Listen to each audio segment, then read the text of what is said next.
Hi everybody, it's Jen. Welcome back to my channel, Hallmark Plus More, where we watch and talk about shows, movies, mysteries, Hallmark ornaments, and anything else that floats our boat. So today I'm going to be reviewing a Hallmark Christmas movie called A Reason for the Season. It stars Taylor Cole. So before we get into the review, I just want to say thank you to everybody who subscribes to my channel and watches my videos. I appreciate you more than you know, so thank you so much. So this movie starts out with a flashback. It's a flashback. It says Christmas Eve 1989. And there's a lady driving in the car. She's pregnant. She's actually talking to her unborn child, almost like a confidence booster. Like, hey, we can do this. We're going to start this, cosmetic line. So it looks like she's been traveling, to try to start this cosmetic line. And she's by herself. She's driving at night. Her name is Elizabeth Lane. She has a little box of Lane Cosmetics in the back, so it looks like she's trying to start her own business. And she's driving at night and she feels like she's going into labor. So she's by herself, so she stops at this local diner. And the local diner is having kind of like a town hall council meeting. So there's about 4 or 5 people there, and they're celebrating. And then she walks in, and she's like, "Hey, I think I'm having a baby. I think I'm in labor." And so they don't hesitate. They put down, their glasses, and they go to help her. And one of the people there that night actually is the doctor. Dr. Austin delivers the baby. It's a little girl. She names her Eva, or Evie, I guess I should say Evie. And she's like, "Okay, your daughter, you're doing okay. Let me just do a checkup real quick on your baby, just to make sure everything's okay." And then she basically finds out that, there's something going on with the baby. Like, "Hey, you just had this baby. We need to rush her to the hospital. She has an issue. She needs surgery." So, it's bad conditions. It's nighttime. It's Christmas Eve. But one of the people there was a sheriff, and so the doctor was like, "Hey, we need to rush to the hospital. We need to take care of this baby." So she doesn't know these people, but they rush to the hospital. The baby undergoes surgery, emergency surgery, and it saves her life. And then they also take up a collection to cover her bills. So these people she doesn't know have gone out of their way, delivered her baby, then, did this emergency surgery, saved her child's life, and then took up an offering to pay for her bills. So, and then, when you see that flashback, they take a picture before they find out the baby needs surgery. Right after she gives birth, the owner of the diner, Jake, wants to take a picture. So there's this photo of her with her, newborn baby and the people in the diner. And then you go to present day, and her name, like I said, is Elizabeth Lane, and she launches Lane Cosmetics, and it is a $1 billion multinational company. So, I mean, yes, she definitely has made something of herself. And then, of course, Evie is now 35. So this was 35 years ago.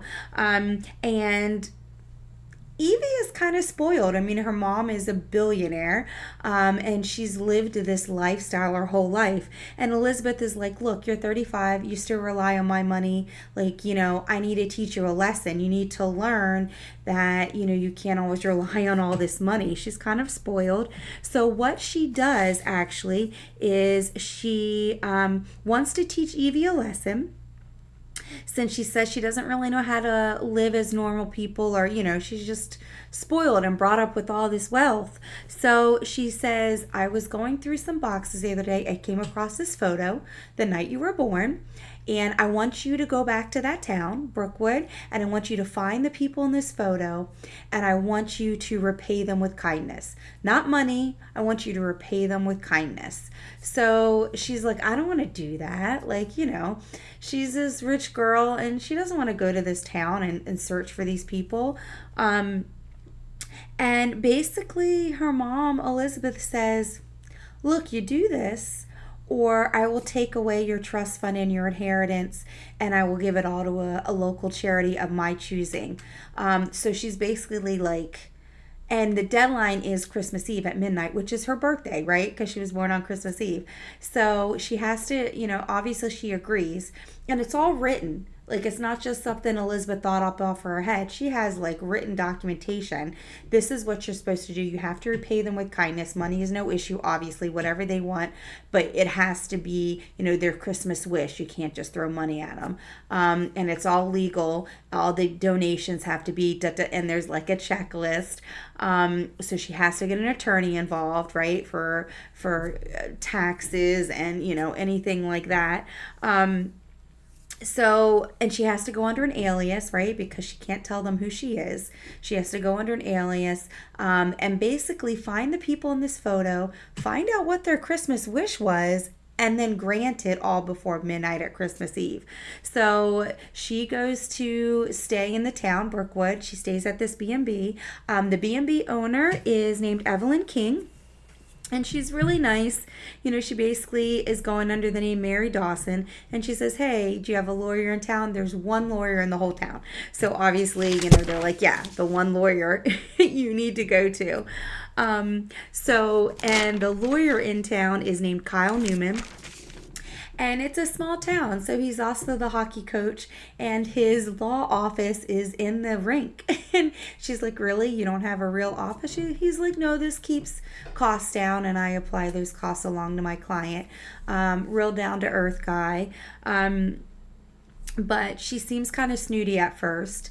And he's like, no, I don't want to do that, basically doesn't believe that she's authentic and humble. And she's like, no, look, I'm here to grant these people the wish, money's no object, and it's on behalf of, this company.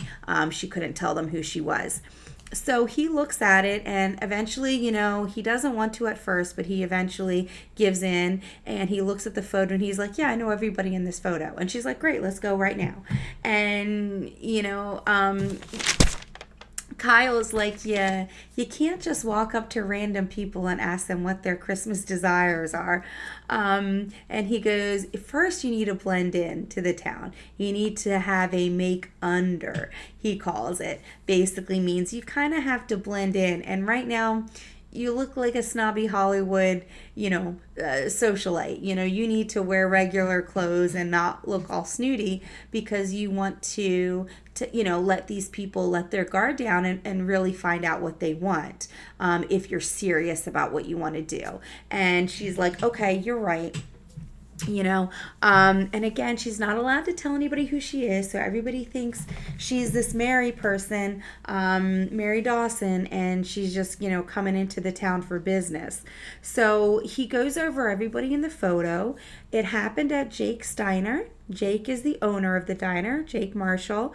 The town doctor, her name is Kate Austin, Dr. Austin.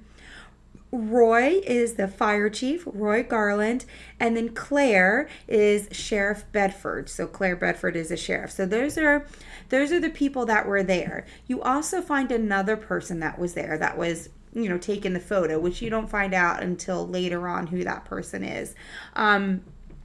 But she's trying to blend in with the town. At the same time, she wants to meet all these people at once. And Kyle's like, let's dial it down. Tomorrow morning we'll go by and meet this person. And she's like, yeah, we're kind of going slow pace here. And he's like, yeah, you have to blend in and you kind of have to go slow. So they go to this Christmas tree jubilee that the town has. Ryan basically, or Kyle basically volunteers Mary to be the elf because Roy really puts on this Christmas tree jubilee. And she's like, if you want to get closer with Roy, you're going to be his elf in this, in the Santa display at the Jubilee. So she didn't really want to do that. But he's like, all right, you're right. It'll allow me to have some time with Roy. Like, I'll do it if that's what's going to help. Because Roy's one of the people in the photo. And again, she doesn't want to be there. She's just trying to get to know each person and find out their Christmas wish. She volunteers.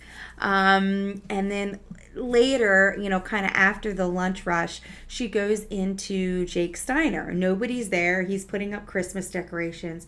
Like I say, it's kind of the middle afternoon. If you know anything about waitressing and retail, that's usually the downtime is in between lunch and dinner rush. So she goes in, and Jake basically, she asks if he can help decorate the tree, and of course Jake says yes. But Jake's pretty smart, and he knows right away who she is. And he's like, how did you know? And he was kind of like, well, when you first came in with Kyle, to eat, I told the story, and you were holding this pendant as I was telling it, and that's the same pendant your mom was wearing when she gave birth. And so, like, Jake picked up on that, and, Evie was like, yeah, I'm Evie Lane, and this is my mission. You can't tell anybody who I am. And so they kind of have a sweet little conversation. So as the movie goes along, because people find out who she is, you kind of remember, okay, Jake knew. But he said, if you stick around, the more I get to know you, maybe you'll find out my Christmas wish. So he understands why she's there, but he doesn't give up, what his wish is. And Kyle is like, look, if you want to meet the doctor, she's really busy. She has breakfast here. Come here in the morning. Maybe you can bump into her and get to know her. So she's like, okay, that's really early for me because, again, she's a spoiled socialite. But she agrees to wake up and do it. And she actually hits the sheriff. Like, she doesn't look in a rearview mirror and actually hits the cop car. So she gets introduced to the sheriff. And the sheriff actually puts her in jail. Kyle bails her out, and she's really big on community service, the sheriff. So she's like, look, you can do community service. We have this Christmas swap meet. No cash, just swaps. So people come and they swap their items. So I thought that was kind of neat. And her community services, she's a peacekeeper, right? Because sometimes they can get heated. So her and Kyle and herself are the peacekeepers while they do this Christmas swap. And so she gets to know the sheriff a little bit, finds out law enforcement runs in her family. For the last 200 years, her great-great-grandfather was like the first sheriff in town, and every family member has continued that tradition. But sadly, it's going to end with her. I guess she doesn't have children or nobody that's going to continue that legacy. So she, her mind's turning. She's getting an idea. Why don't we honor her and her family somehow, have the town honor her for her service and her family service. So that was kind of nice. So she's kind of got an idea for one of the people in the photo. She goes back to the inn, and in the inn, Mrs. King, who owns the inn, she is putting gift bags together for the kids in the town. And of course, Mary and Kyle, they help. And as she's helping with these gift bags, she's looking at some of the toys. She's like, oh, these are some nice toys. Hey, Kyle, do you know where Miss King gets all the money for these toys? And he's like, no, I never really thought about it. But on their way in to the B&B, they run into Dr. Austin, and she's there to do a house checkup on Mrs. King. And she calls Kyle Brookwood's favorite son. So, of course, Mary's like, all right, what does that name mean? And he basically tells him, I was raised by my dad, and he died when I was a teenager. Mrs. King, the owner of the B&B, kind of took me in and became my guardian, and the whole town rallied around me and kind of made me feel more welcome without my father around. So it was kind of sweet. This means a lot to the town. He could have been a lawyer in a big shot city, but he came home to Brookwood because of everything they've done for him. He wanted to give back. So that was kind of sweet. But then they asked Mrs. King, like, hey, where does all this money come from? And she's standing next to the doctor, and the doctor and her go, well, Brookwood has a secret Santa. And of course, when they hear that, of course, Mary Dawson, Evie, she's like, it's my mom. Who else could the secret Santa be? She doesn't say anything, but she's kind of like, that's probably who it is. And the doctor goes, yeah, we have a secret Santa. We don't try to tell people about it because we don't want to rock the boat. They've been doing this for years. Every year on December 1st, all unpaid children's bills, like pediatric bills, are paid in full. And we get shipments of toys and goodies to share with the local kids. So, that's two things a Secret Santa does every year. And then Mary starts thinking, like, I was born in December. You know what I mean? Like, this is definitely sounds like my mother. So she calls her mom and basically says, Mom, are you the Brookwood Secret Santa? And her mom admits to it. Yeah, I am. And then Kyle teaches her how to ice skate. So they kind of have this moment. And she tells Kyle who she is, while they're ice skating. She's like, yeah, I want it. So now you've got Jake, who owns the diner, and now Kyle, who's the lawyer to help with all the paperwork to get all the Christmas wishes. So that's two people that know who she is. So she finds out from Roy by doing, the elf at the Jamboree, and he has been trying to get this fire truck repairs. It's an old fire truck. So Evie, Mary Dawson, is like, okay, I know his one. We're going to get him a brand new fire truck. Can we do that? And of course, Kyle's like, yeah, I'll get the legal work with the paperwork. And she goes back to talk to Jake because Jake knows who she is. And Jake basically says, look, I want to give you a birthday bash. You were born on Christmas Eve, 35 years later, we're going to celebrate it again. On your birthday, Christmas Eve, I'm going to have a big party for you at the diner. That's what I want my Christmas wish to be, is giving you a birthday party. So she finds out, like, hey, you said earlier you had a son around my age. And so she kind of finds out the story through Kyle, I believe. I don't think Jake actually tells him. Jake just says, yeah, I have a son named Jason. But apparently the story with that is they grew up poor, and at one point Jake had to decide between the diner and his house. And he picked the diner because the diner he felt the community needed. And his son Jason never forgave him for giving up his house and basically picking the diner. So that created distance and that created tension. And according to Kyle, Jason never forgave his father for giving up their house and keeping the diner. So, he's a little bit older than Evie, but they've had this tension. So Evie's like, all right, well, that's what I'm going to do for Jake. I'm going to reach out to Jason and I'm going to get him to come home. So, and since Jake wants to have this birthday party, he calls Elizabeth and is like, hey, I know Mary Dawson is Evie. I know that you have her down on this mission. I'm going to throw her a party. Would you like to come? And she's like, well, that's so sweet. I don't know if I can come, but I think it's really sweet that you're going to be throwing a party. I'll try to make it. So, and he's like, you really do need to come down. Your daughter has changed. She's really helping people, and you should witness it. So Elizabeth decides to come, and she comes right when Evie is giving Roy the brand new fire truck, and he gets really emotional and choked up, like, is this for real? And it was a touching moment, and Elizabeth was able to see that her daughter's changing from the spoiled brat you saw at the beginning of the movie. And they both together visit Jason, Jake's son, and try to convince him to come back to the diner. And then you find out, I mentioned this earlier, you find out the person that took the picture 35 years ago. I was telling you the people in the picture, the Fire Chief Roy, Sheriff Bedford, Dr. Austin, and Jake, the owner, and then of course Elizabeth with Evie. But the person taking the photo was a lawyer, and that was Kyle's dad, Andrew. So you find out, like, the whole time she's granting these wishes, Roy with the fire truck, she's going to bring Jason back to Jake. The doctor... the doctor wants to retire but doesn't have anybody for a practice. So she's like, we have to get some candidates, because she's going to grill them, obviously, to take over her practice. She wants to make sure they're qualified. So Evie's going to do something like that for the doctor. And then, the Sheriff Bedford going to do some kind of memorial for her. At least she's got ideas. Now, at the very end, and remember her deadline's Christmas Eve. We're getting close.